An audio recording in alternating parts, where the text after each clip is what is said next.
ಇಲ್ಲ, ಕೊಯ್ಯುವುದಿಲ್ಲ. ಸಮುದ್ರದಲ್ಲಿರುವಂತ ಮೀನುಗಳನ್ನು ನೋಡ್ರಿ, ಅವು ಕೂಡ ಬಿತ್ತುವುದಿಲ್ಲ, ಕೊಯ್ಯುವುದಿಲ್ಲ. ನಾಯಿಗಳನ್ನು ನೋಡ್ರಿ ಮತ್ತು ಹಂದಿಗಳನ್ನು ನೋಡ್ರಿ, ಎಲ್ಲವನ್ನು ನೋಡ್ರಿ ಅಂತ. ಆದ್ರೆ ಮನುಷ್ಯರ ಸಂಖ್ಯೆಗಿಂತ ಅದರ ಸಂಖ್ಯೆ ಜಾಸ್ತಿ, ಬಹಳಷ್ಟಿದೆ. ಅವೆಲ್ಲವನ್ನು ಸಾಕಿ ಸಲಹುತ್ತಾನೆ ಅಂತಾನು ಹೇಳ್ತೇವೆ. ಆದ್ರೆ ನಮ್ಮನ್ನು ಸಾಕಿ ಸಲಹುವ. ನೀವು ಈ ಹೊಸಕೋಟೆಯಲ್ಲಿ ಭಿಕ್ಷಾಗೆ ಅವನು ಅಡಿಗೆ ಮಾಡಿಕೊಂಡು ಬೆಡ್ಡಲ್ಲಿ ಮಲಗುವಂತ ವ್ಯಕ್ತಿ ನೆಕ್ಸ್ಟ್ ಇರು ಇರ್ತನ. ಅಂದ್ರೆ ಅವನವನ ತಕ್ಕ ಹಾಗೆ ದೇವರು ಅವರವರಿಗೆ ಎಲ್ಲವನ್ನೂ ಕೂಡ ಇದ್ದಾನೆ. ಆದ್ರೆ ನಾವು ಇದೆಲ್ಲವನ್ನು ಊಹೆ ಮಾಡಲ್ಲ. ಯಾಕಂತಂದ್ರೆ ನಮ್ಮ ಸ್ವಬುದ್ಧಿ, ಸ್ವಂತ ಆಲೋಚನೆ, ಸ್ವಂತ ಕ್ರಿಯೆಗಳು, ಸ್ವಂತ ಜ್ಞಾನ, ನಾನು ಏನದು ಪ್ರಭುಗಿಂತ ಇನ್ನು ನನಗೆ ಜಾಸ್ತಿ ದೊಡ್ಡ ಒಂದು ಯೋಚನೆ ಇದೆ, ಪ್ರಭು ಮೊನ್ನೆ ನಿನ್ನೆ ಹುಟ್ಟಿದವ್ ನನ್ನ ಮುಂದೆ, ಈ ತರ ಎಲ್ಲ ಯೋಚನೆ ಮಾಡ್ತೇವೆ ನಾವು. ಅವನ ವಾಕ್ಯವನ್ನು ಕೈಗೊಂಡು ವರ್ಷಗಳು ನಡೀತಾರೋ, ಯಾರು ಆತನಿಗೋಸ್ಕರವಾಗಿ ತ್ಯಾಗ ಮಾಡಿ ಅವನ ಜೀವವನ್ನೇ ಕೊಡುತ್ತಾರೋ ಆತನಿಗೆ ಒಂದು ಚೂರು ಕೂಡ ಆ ಪ್ರತಿಫಲವು ತಪ್ಪುವುದೇ.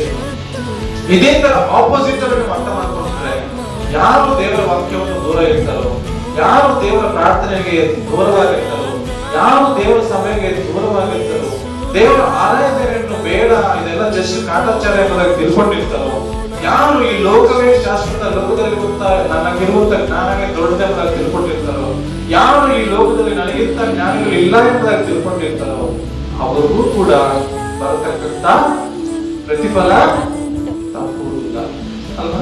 ಎರಡು ತರ ನಾವು ನೋಡ್ಬೋದು. ದಯವಿಟ್ಟು ಒಂದು ವಚನ ತೆಗೆದು, ಬೇಗ ಸಮಯ ಹತ್ರ ಬರ್ತಾ ಇದೆ. ಯೋಹಾನ ಬರೆದ ಸುವಾರ್ತೆ 8ನೇ ಅಧ್ಯಾಯ 43ನೇ ವಚನ. ಹಲ್ಲೆಲೂಯ. ದಯವಿಟ್ಟು ನೋಡಿ. ನೀವು ನನ್ನ ಮಾತನ್ನು ಗ್ರಹಿಸದೆ ಇರುವುದಕ್ಕೆ ಕಾರಣವೇನು? ಇಷ್ಟೊತ್ತು ದೇವರ ವಚನ ನಾವು ಕೇಳಿಸ್ಕೊಳ್ಳಿ.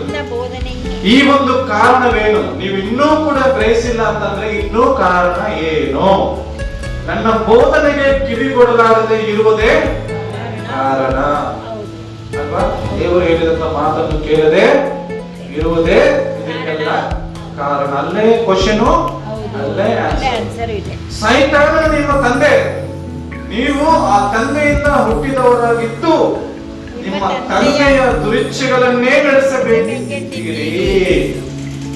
ಅಷ್ಟೇ ಅಲ್ವಾ? ಇವಾಗ ನಮ್ಮ ಸ್ವಂತ ಇಚ್ಛೆಗಳನ್ನು ನಾವು ನಡೆಸ್ತಾ ಇದ್ದೇವೆ ಅಂತಂದ್ರೆ ನಮ್ಮ ದೇವರಾಗಿರುವಂತಹ ಯೇಸುಸ್ವಾಮಿ ಮಕ್ಕಳು ಅಲ್ಲ, ನಾವು ಲೋಕದ ಅಧಿಪತಿ ಅಲ್ಲ. ಅದಕ್ಕೆ ನಮ್ಮ ಇಷ್ಟ ಬಂದಂಗೆ ನಾವು ಬರ್ತೇವೆ, ಇಷ್ಟ ಬಂದಂಗೆ ಹೋಗ್ತೇವೆ, ಇಷ್ಟ ಬಂದಂಗೆ ಕೂತ್ಕೊಳ್ತೇವೆ, ಇಷ್ಟ ಬಂದಂಗೆ ಪ್ರಾರ್ಥನೆ ಮಾಡ್ತೇವೆ. 2:20 ಕ್ರಿಸ್ತನೊಂದಿಗೆ ಶಿಲುಬೆಗೆ ಹಾಕಿಸಿಕೊಂಡವನಾಗಿದ್ದೇನೆ, ಇನ್ನೂ ಜೀವಿಸುವನು ನಾನಲ್ಲ. ಸತ್ತೋಗಿದ್ದೇವೆ, ಇನ್ನೂ ಜೀವಿಸಲು ನಾನಲ್ಲ.